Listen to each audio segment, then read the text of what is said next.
So this video is a little different to our other YouTube videos in that we're down at the Sinn Féin Ardèche, and we're speaking to Alex Maskey, one of the candidates in South Belfast. So Alex, about Sinn Féin manifesto, and one of the things that really hits me different from the other parties is that Sinn Féin is advocating the 7 council model from the Review of Public Administration. What's your thinking behind that? Well, actually, we advocate an awful lot more than the 7 model, and in fact, I think the sad thing, in my opinion, in regard to all of the other political parties, is that they're all concentrating their efforts on the number of councils, as opposed to what the councils will actually be there to do, and what kind of governance arrangements will be there to protect all of the citizens. So our focus has from day one not been on the numbers, but on how local government will actually be organised. Will it protect the people who elect representatives, and will protect the elected representatives themselves in, say, the governance arrangements? In other words, will they be able to do their job democratically and freely, on the basis of fairness and equality? Because at the end of the day, what we're talking about here is putting a fairly significant number of other functions back into local government responsibility again, and certainly our party's view would be that local government here lost its power and influence many years ago because of the history of discrimination. So therefore we're not putting anything back unless it's within the strict equality guidelines so we can secure. There has been a firm agreement among some of the parties on it, and I'm very pleased with that. But more work to be done yet. Therefore, the equality mechanisms and protections is for us paramount. Obviously, the way in which functions will be transferred again are very, very important, because we want to make sure that the functions which transfer to local government come with the appropriate budget, so that you don't just dump underfunding on whether it's education or roads or health or anything else that matter on for the ratepayers by default. So therefore, we want to see the functions being transferred with the ring fence budget stream. We also have a very critically important view on the need for community planning process. And for us in our initial submission and in all of our engagements so far in the RPA, the community planning has been a paramount importance to us. Because no matter what way you cut the north of Ireland in terms of councils, you're going to get councils which are predominantly unionist or predominantly nationalist or whatever. Our focus has been to, first of all, to make sure that any number, whatever the number of councils are at the end of the day, they all have to be citizens and elected representatives have to be protected and included. The community planning process for us is where the citizen will have a direct influence in what happens in local government. But at the end of the day, we as councillors, for example, elected representatives, we're there to serve the interests of people.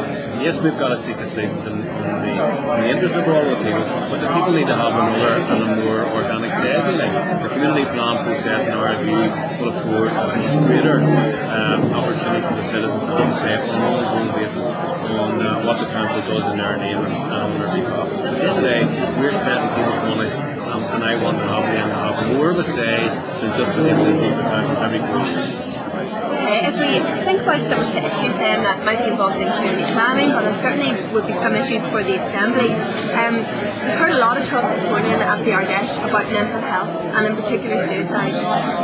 How big a priority do you think it's going to be for Sinn Féin and for the Assembly?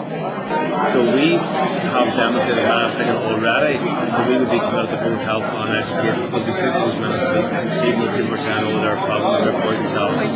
So we're more than happy to take any of those ministries yet again. In terms of the mental health issue, I mean, Barbara de Bruyn, as the Minister, commissioned what is the Banfield report.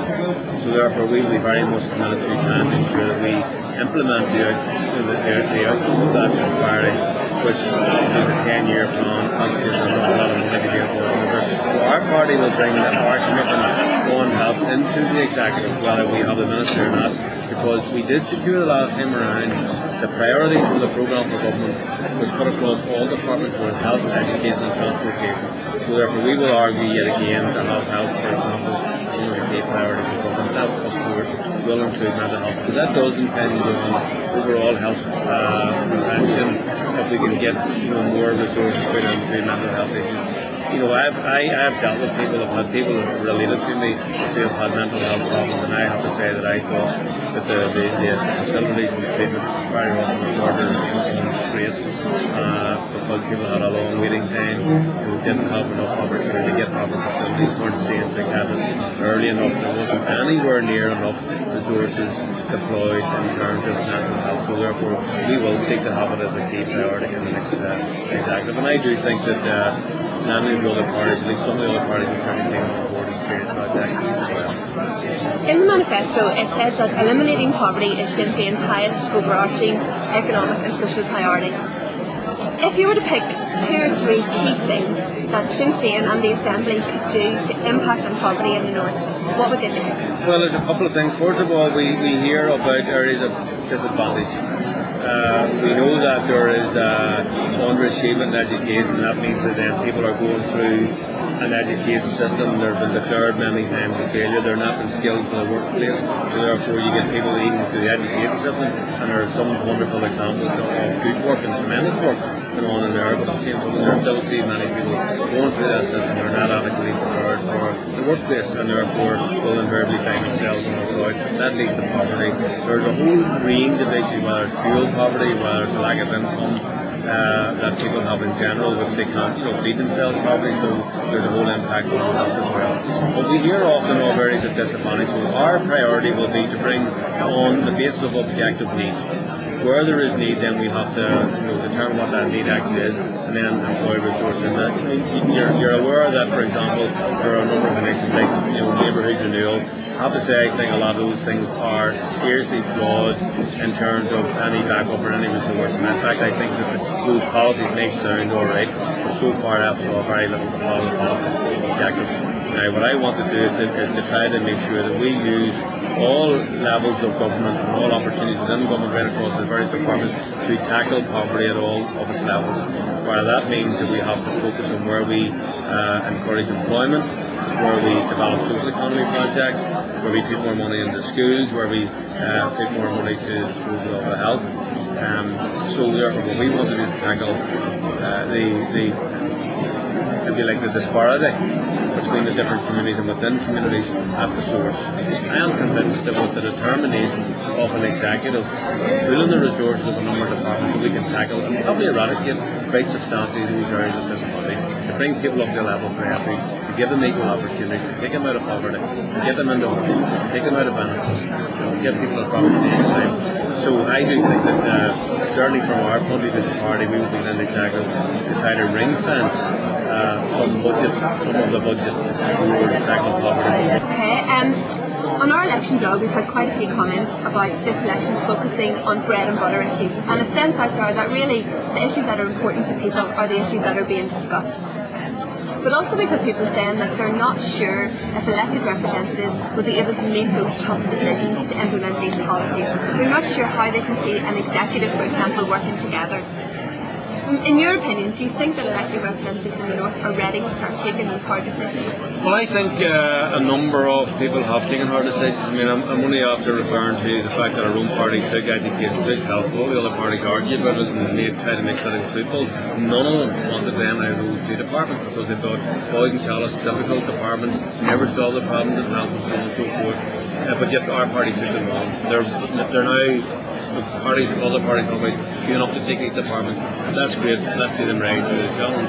But I do think on a serious note, a really serious note, what all the parties are getting, and I've spoken to all the parties even the last couple of days again, what all the parties are getting on the doorstep from people that are speaking to is get in there, bring direct rules to an end, and get in there and take responsibility yourselves. And I think that if parties here once again have the opportunity to take responsibility, then I think they will rise to the occasion. Some may and some may not. Some individual ministers may not.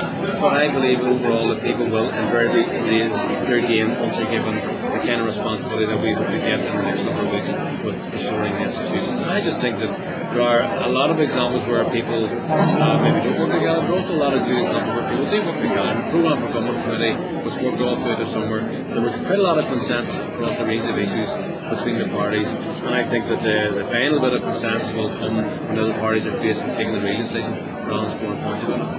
Okay, Alex, I want to leave with that, and thank you very much for taking time out from your day to have a chat with us. Thank you. Good luck. Thanks.